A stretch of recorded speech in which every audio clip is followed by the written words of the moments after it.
ఒకసారి overall counting కి సంబంధించిన అప్డేట్స్ తెలుసుకుందాం. మా పొలిటికల్ బ్యూరో చీఫ్ సత్యం మనతో లైవ్ లో జాయిన్ అవుతున్నారు. సత్యం, ఎట్లా నడుస్తోంది? ఎన్ని రౌండ్స్ ఓవరాల్ గా దేశవ్యాప్తంగా పూర్తయ్యాయి? మన రాష్ట్రం పరిస్థితి ఏంటి? ఏపీ గురించి వివరాలు ఏంటి? సౌజన్య, ఇప్పటి వరకు తెలంగాణకు సంబంధించి దాదాపు అన్ని పార్లమెంట్ నియోజకవర్గాల్లో కూడా దాదాపు 2 నుంచి 3 రౌండ్లు పోలింగ్ దాదాపుగా పూర్తని చెప్పొచ్చు.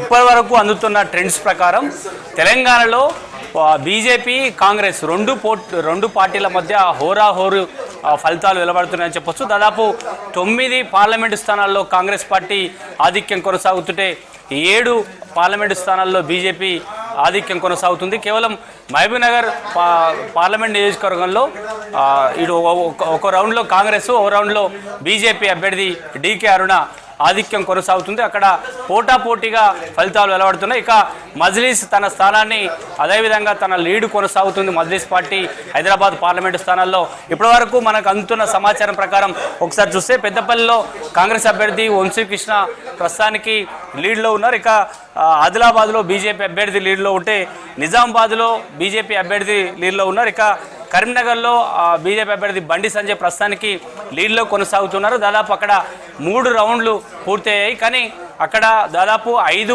అసెంబ్లీ స్థానాల్లో వెంటనే ఫలితాలు వస్తున్నా, 2 అసెంబ్లీ స్థానాల్లో ఫలితాలు ఆలస్యంగా వస్తున్నాయి. ఇక వరంగల్లో కడియం కావ్య ప్రస్తుతానికి లీడ్లో కొనసాగుతుంది. ఇక మహబూబ్నగర్లో ఇటు కాంగ్రెస్ బీజేపీ 2 పార్లమెంటు ఇద్దరు అభ్యర్థుల్లో హోరాహోరు ఫలితాలు వెలువడుతున్నాయి. రౌండ్కి ఇద్దరి మధ్య లీడ్స్ వస్తూ ఉన్నాయి. ఇక మెదక్ 2వ రౌండ్ పూర్తి అయ్యేసరికి బీఆర్ఎస్ లీడ్లోకి వచ్చింది. ఇప్పటి వరకు బీఆర్ఎస్ పార్టీ కేవలం ఈ మెదక్ పార్లమెంటు పైనే ఆశలు పెట్టుకుంది. గతంలో 10 ఏళ్ళు అధికారంలో ఉన్న బీఆర్ఎస్ పార్టీ 17 పార్లమెంటు స్థానాలలో కేవలం 1 పార్లమెంటు స్థానం పైన ఆశ పెట్టుకుంది. కానీ పోస్టల్ బ్యాలెట్లో లీడ్ రాలేదు.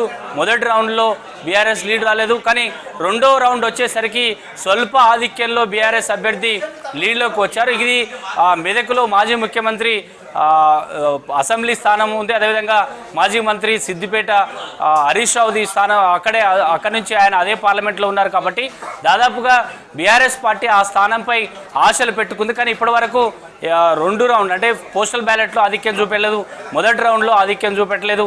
కానీ 2వ రౌండ్కి వచ్చేసరికి బీఆర్ఎస్ స్వల్ప ఆధిక్యంలో ఉంది. అక్కడ బీజేపీ బీఆర్ఎస్ 2 పార్టీల మధ్య హోరాహోరీగా ఫలితాలు వెలువడుతున్నాయని చెప్పొచ్చు. ఇక మహబూబాద్లో కాంగ్రెస్ పార్టీ క్లియర్గా postal ballot first round, second రౌండ్లో కూడా క్లియర్ మెజారిటీ లీడ్ కొనసాగుతుంది. ఇక నల్గొండలో కూడా క్లియర్గా లీడ్ కొనసాగుతూ వస్తుంది.